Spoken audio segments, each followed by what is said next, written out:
আসসালামু আলাইকুম প্রিয় শিক্ষার্থীবৃন্দ, সবাই কেমন আছো? আশা করি তোমরা সবাই খুব ভালো আছো। তোমাদের সবাইকে লার্ন উইথ রাত্রি আক্তার লোপা ইউটিউব চ্যানেলে স্বাগতম। আমি রাত্রি। আজকে তোমাদের মাঝে আমি তৃতীয় শ্রেণীর প্রাথমিক গণিত বইয়ের অধ্যায় 7-এর গুণ ও ভাগসংগত সমস্যার যে অনুশীলনীগুলো আছে নিজে করে সেগুলো সমাধান করব। মানে হচ্ছে 82 পৃষ্ঠা এবং 83 পৃষ্ঠার অঙ্কগুলোর সমাধান করব। আচ্ছা, আমাদের প্রথমে 1 নাম্বার আছে হচ্ছে সঠিক উত্তরের পাশে টিক চিহ্ন দিই। আচ্ছা, আমরা যদি সঠিক উত্তরগুলো পড়তে হবে আগে প্রশ্নগুলো।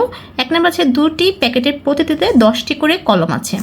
কলমগুলো 5 জন শিক্ষার্থীর মধ্যে সমান ভাগে ভাগ করে দিলে প্রত্যেকে কয়টি করে কলম পাবে? সমস্যাটি সমাধানের সঠিক প্রক্রিয়া কোনটি? আচ্ছা, আমাদের বলেছে 2টি প্যাকেটে প্রত্যেকটিতে কতটি করে কলম আছে? 10টি করে কলম আছে। তাহলে আমাদের আগে প্যাকেট সংখ্যার সাথে গুণ করতে হবে হচ্ছে কলম সংখ্যা। ঠিক আছে, কলম সংখ্যার সাথে যদি প্যাকেটের সংখ্যা গুণ করা হয়, তারপর সেই যেটা হবে সেটাকে ভাগ করতে হবে শিক্ষার্থীর মধ্যে, যে কতজন শিক্ষার্থী আছে 5 জন শিক্ষার্থীর মধ্যে ভাগ করতে হবে, মানে শিক্ষার্থীর সংখ্যা দ্বারা। তাহলে আমাদের করতে হবে হচ্ছে কলম সংখ্যা গুণ প্যাকেট সংখ্যা ভাগ শিক্ষার্থীর সংখ্যা। তাহলে গ নাম্বারটা হচ্ছে সঠিক। তারপর 7 + 7 এরকম করে 7কে কয়বার ভাগ করেছে দেখো তো, আমরা গণি কয়বার যোগ করা হয়েছে। প্রকাশ করার ক্ষেত্রে নিচে কোনটি সঠিক হবে? তাহলে আমরা দেখব কয়বার আছে।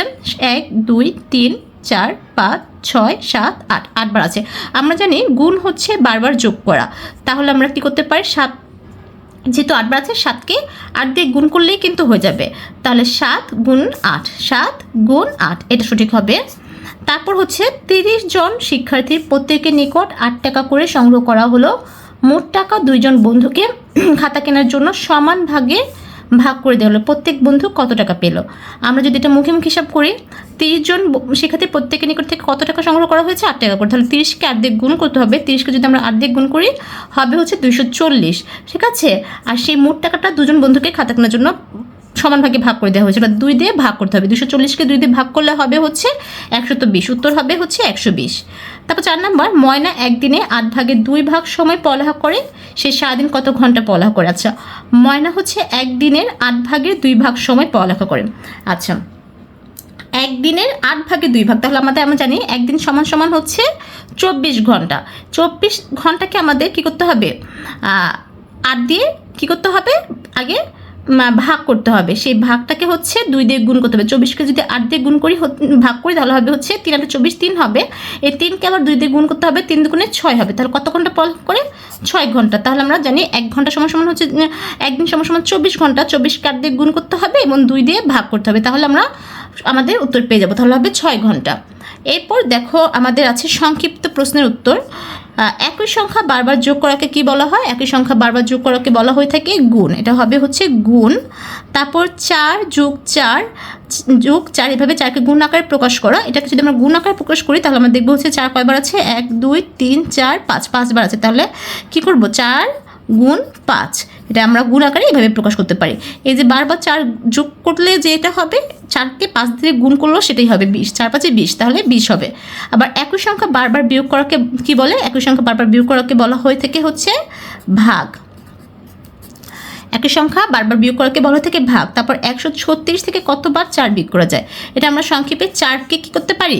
4কে 136 দিয়ে ভাগ করতে পারি। 4 ভাগ 136, তাহলে কত হবে? 3 4 12, এখানে হবে 12 আর 1 থাকবে বিয়োগ করে 13 থেকে, আর এখানে 4 4 16, তাহলে 34 হবে। 136কে 4 বিয়োগ করা যায় হচ্ছে 34 বার। কতবার? এই যে এই 34 হচ্ছে উত্তর, 34 বার। তারপর 7কে 25 বার যোগ করা বিকল্প রূপে প্রকাশ করা। 7কে এটার উত্তর হবে হচ্ছে 7 × 25। ঠিক আছে, বিকল্প রূপ হচ্ছে বারবার 7 7 না লিখে 7 + 7 7 + 7 এভাবে না লিখে 7 × 25 এভাবে করলেই হয়ে যাবে। আবার 3 বার 18 যোগ করার বিকল্প রূপে প্রকাশ করা। 3 বার 18 যোগ করার বিকল্প রূপ হচ্ছে 18 × 3। ঠিক আছে, 18 × 3। আশা করি তোমরা এই সংক্ষিপ্ত প্রশ্ন উত্তরগুলো বুঝতে পেরেছ। এরপর দেখো আমাদের আছে হচ্ছে খালি ঘর পূরণ করি। আমরা এই খালি ঘর পূরণগুলো কিভাবে করব? আমরা জানি হচ্ছে গুণ এবং ভাগ যদি একসাথে করতে হয় আমরা প্রথমে কি করব? বাম পাশ থেকে করা শুরু করব, বাম পাশে, এরপর ডান পাশে যাব। তাহলে আমরা এই অঙ্কগুলো খাতায় করে রেখেছি। এখান থেকে আমরা যদি একটু দেখি, দেখো 1 নম্বর ছিল 18 ভাগ 6 গুণ 7। এটা কী হবে, আগে 18কে 6 দিয়ে ভাগ করতে হবে, 18কে 6 দিয়ে ভাগ করলে হবে 3, এবং 3কে 7 দিয়ে গুণ করবো, 3 7 21। তাহলে অতএব 18 ভাগ 6 গুণ 7 সমান হচ্ছে 21। তারপর 42 ভাগ 7 গুণ 8, তাহলে 42কে 7 দিয়ে ভাগ করবো, 7 দিয়ে ভাগ করলে হবে হচ্ছে 6, এবং 6কে 8 দিয়ে গুণ করবো, 48 হবে। আবার 3 নম্বর হচ্ছে 15 গুণ 5 ভাগ 3, 15কে 5 দিয়ে গুণ করলে হয় 75, এবং ভাগ 3 সমান 25। তাহলে এটার উত্তর হবে 25। ঠিক আছে। তারপর হচ্ছে 72 ভাগ 8 গুণ 10, 72কে 8 দিয়ে ভাগ করলে হয় 9, এবং 9কে 10 দিয়ে গুণ করলে হয় 90। তাহলে এটা হবে হচ্ছে 90। ঠিক আছে, আমাদের 4টি করা শেষ। তারপর হচ্ছে আমাদের 4 নম্বর প্রশ্ন বলেছে 12 জন বন্ধু প্রত্যেকে কত টাকা করে দিলে 22 টাকা দামে 18টি খাতা কিনতে পারবে। আচ্ছা, 12 জন বন্ধু প্রত্যেকে কত টাকা করে দিলে কত, আমাদের চেয়েছে কি কত টাকা করে দেবে, টাকা চেয়েছে, কত টাকা, আমাদের টাকাটা বের করতে হবে। কত করে দেবে 12 জন প্রত্যেকে 22 টাকা দামে 18টি খাতা কিনতে পারবে। আমাদের প্রথমে 22 টাকা দামে 18টি খাতার মোট দাম বের করতে হবে। তারপর ওই মোট দামকে আবার 12 জন বন্ধু যে আছে সেই 12 দিয়ে ভাগ করতে হবে, তাহলে আমরা পারবো যে প্রত্যেকে কত টাকা করে দিবে। তাহলে এই অঙ্কটা আমরা লিখবো হচ্ছে 22 টাকায় 18টি খাতার মোট দাম বের করতে হলে আমাদের 22 গুণ 18 টাকা, মানে এটা গুণ করলে হবে হচ্ছে 336 টাকা। আমরা এই পাশে রাফ দেখিয়ে দেবো 22 কে 18 গুণ কীভাবে করে। প্রথমে 8কে 22 দিয়ে গুণ করবো, 8কে প্রথমে 2, এবং আবার 8কে প্রথমে 2 দিয়ে গুণ করবো, তাহলে হয় হচ্ছে 8 দুগুণে 16, আবার 8 দুগুণ হাতে থাকে 1, 8 দুগুণে 16, 16 আর 1 17, আবার 1কে 22 দিয়ে গুণ করলে হয় হচ্ছে 22। তাহলে কত হলো 396। তারপরে এই দুটো যোগ করে দিলে হবে হচ্ছে 396, তাহলে 396 টাকা। 12 জন বন্ধুর প্রত্যেকে টাকা দিবে হচ্ছে 396 ভাগ 12, তাহলে কত টাকা দিবে 33 টাকা দিবে। আমরা 12কে 396 দিয়ে ভাগ করতে হলে প্রথমে 12কে আমরা 39, এই দুইটা সংখ্যা নিব। এই দুইটা সংখ্যা যদি করি 12কে 12, 3 12, 12 দুগুণে 24, 3 12 36, তাহলে 3 লিখবো, 3 12 36 লিখেছি। তারপর 39 থেকে 36 গেলে থাকে 3, তারপর এই 6টা আমরা নামাবো, তাহলে হলো 36, আবার 3 12 36, তাহলে কত হলো উত্তর 34 থেকে 34 গেলে 0 থেকে হবে হচ্ছে 33 টাকা। তাহলে 33 টাকা, উত্তর 33 টাকা। ঠিক আছে। তারপর 5 নাম্বারটা হচ্ছে 500 টাকার 3টি নোট 15 জনের মধ্যে ভাগ করে দিলে প্রত্যেকে কত টাকা করে পাবে। আচ্ছা, 500 টাকার 3টি নোট মিলে হচ্ছে কত টাকা হয় সেটা আমাদের আগে বের করতে হবে, তারপর 15 দিয়ে ভাগ করতে হবে। 15 জন প্রত্যেকে যে কত টাকা পাবে সেটা বের করতে হলে 15 দিয়ে পরে ভাগ করতে হবে মোট দামকে। তাহলে আমরা লিখবো 500 টাকার 3টি নোট সমান হচ্ছে 1500 টাকা। 500 গুণ 3 সমান 1500 টাকা। আমরা কিন্তু সংক্ষেপে শুধু 3 5 15 হয় এটা লিখবো, আর এই দুইটা শূন্য লিখে নেই, এই দুটো শূন্যই পাশে লিখে দেবো। তাহলে কত হলো 1500 টাকা। তারপর 15 জন পাবে হচ্ছে 1500 টাকা, অতএব একজন পাবে 1500 ভাগ 15 টাকা। আচ্ছা, 15কে 15 দিয়ে ভাগ করলে হয় হচ্ছে 1, আমরা শূন্য যদি চিন্তা না করি তাহলে হবে 1, এবং পরে শূন্য দুটি দিয়ে কাজ করি, তাই শূন্য দুটো লিখে দিয়েছি, তাহলে হলো কত টাকা 100 টাকা। ঠিক আছে, অতএব প্রত্যেকে 100 টাকা করে পাবে, উত্তর 100 টাকা। এরপর 6 নাম্বার হচ্ছে 63 জন বন্ধু 50 টাকা হারে চাঁদা তুলে 9টি অসহায় পরিবারের মধ্যে বিতরণ করলে প্রত্যেক পরিবার কত টাকা পাবে। তাহলে আমাদের কত টাকা চাঁদা তুলেছে সেটা বের করতে হবে। 63 জন বন্ধু প্রত্যেকে কত টাকা করে দিয়েছে 50 টাকা করে, মানে 50 টাকা হারে দিয়েছে। তাহলে 63কে এই মোট টাকা বের করতে হবে। আগে মোট টাকা হবে 63কে 50 দিয়ে গুণ করতে হবে, তারপর কি করতে হবে, যেহেতু 9টি অসহায় পরিবারকে দান করেছে 9 দিয়ে ভাগ করতে হবে, তাহলে আমরা প্রত্যেক পরিবার কত পাবে সেটা বের করতে পারবো। তাহলে এটা আমরা সাজিয়ে লিখবো হচ্ছে এইভাবে, একজন চাঁদা দেয় 50 টাকা, অতএব 63 জন চাঁদা দেয় 50 গুণন 63।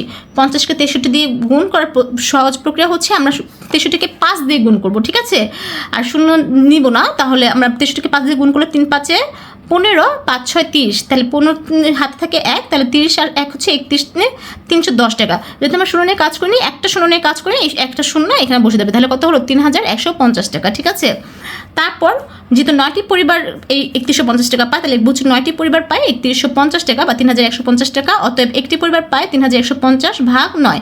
আমরা 3150কে 9 দিয়ে ভাগ করব, এভাবে আমরা রাফ করে দেখিয়ে দিব, করলে হয় হচ্ছে 350 টাকা। তাহলে প্রত্যেক পরিবার পায় হচ্ছে 350 টাকা, প্রত্যেক পরিবার 350 টাকা পাবে, উত্তর 350 টাকা। আশা করছি এই অঙ্কটা তোমরা বুঝতে পেরেছ। তারপর হচ্ছে 7 নাম্বার, হেলেন একটি 104 মিটার লম্বা ফিতা 13 ভাগের 5 ভাগ তার ছোট ভাই রিফাতকে দিল। রিফাত কত মিটার ফিতা পেল। আচ্ছা, হেলেন কি করলো, 104 মিটার লম্বা ফিতার 13 ভাগের 5 ভাগ দিল। তাহলে এই যে 104 মিটার ফিতাকে কত ভাগ করেছে?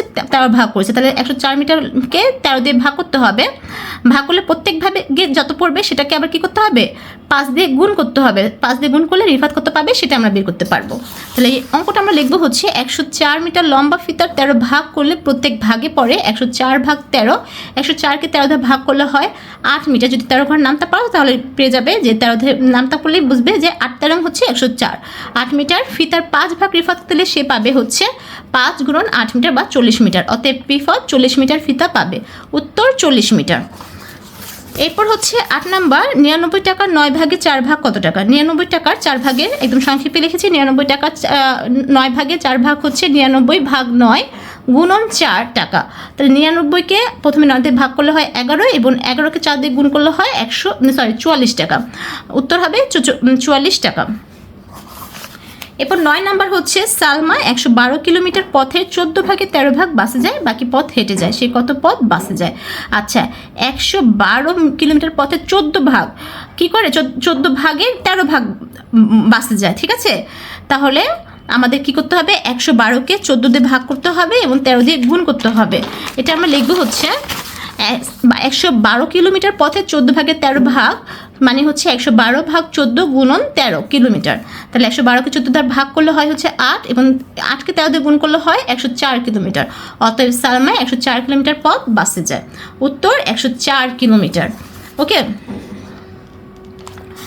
এরপর হচ্ছে নিচের গাণিতিক বাক্যের জন্য গল্প তৈরি করি। গাণিতিক বাক্যটা হচ্ছে 65 ভাগ 13 গুণন 4। তাহলে আমরা এটা যদি গল্প বানাই, 65 ভাগ 13 গুণন 4 সমান সমান, এই জন্য গল্প হলো 13টি কলমের মূল্য 85 টাকা হলে 4টি কলম কিনতে কত টাকার প্রয়োজন হবে, ঠিক আছে? তাহলে আমরা কি করবো? 13টি কলমের মূল্য 65 টাকা হলে 4টি কলম কিনতে কত টাকা প্রয়োজন হবে? 65কে আমরা কি করব? 13 দিয়ে ভাগ করব। ভাগ করলে কি হবে? যেটা পাবে সেটার সাথে আমরা 4 গুণ করলে আমরা কিন্তু এই গাণিতিক বাক্যটা লিখতে পারবো। তাহলে এই গল্পটা আমরা লিখে দিতে পারি, কিংবা তোমরা তোমাদের মনের মতো গল্প বানাতে পারো। আজকে এই ক্লাসটি এ পর্যন্তই। কেমন লিখেছে অবশ্যই আমাকে কমেন্টস করে জানাবে। যদি ভালো লেগে থাকে তাহলে অবশ্যই বন্ধুদের সাথে শেয়ার করবে। আর যদি তোমরা আমার চ্যানেল নতুন হয়ে থাকো তাহলে অবশ্যই সাবস্ক্রাইব করে আমার পাশে থাকবে। সবাই ভালো থাকো, সুস্থ থাকো। আল্লাহ হাফেজ।